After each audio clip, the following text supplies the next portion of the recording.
Rafale तैयारों की पाकिस्तान के खिलाफ जंग में नाकामी ने भारत की फिजाई ताकत की हकीकत बेनकाब कर दी। फ्रांसीसी कंपनी दासू और भारतीय हुकूमत के दरमियान राफेल पर शदीद इख्तलाफात पैदा हो गए। तर्जुमान फ्रांसीसी फौज ने बयान जारी किया है कि अगर राफेल के मार गिराए जाने के रिपोर्ट्स दुरुस्त हैं तो ये 2 दहाइयों में पहला वाकया होगा। फ्रांसीसी कंपनी और भारतीय हुकूमत के दरमियान राफेल की कारकर्दगी पर शदीद इख्तलाफात पैदा हो गए। भारत अपनी जिल्लत पर आलमी बिरादरी और बिलखुसूस फ्रांस को तैयारे से मुताल्लिक जवाबदेही में नाकाम है। भारत में मौजूद राफेल बेड़े के मुआयने की दरख्वास्त की गई, जिसे नई दिल्ली ने सिक्योरिटी खदशात के तहत मुस्तरद कर दिया। फ्रांस की जेट तैयारा बनाने वाली कंपनी और भारतीय हुकूमत के दरमियान कशीदगी बढ़ती जा रही है।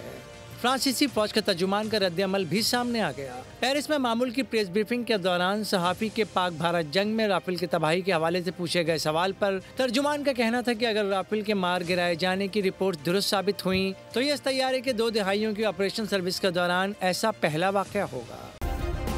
सब्सक्राइब करें और बेल दबाएं ताकि कोई खबर रह न जाए।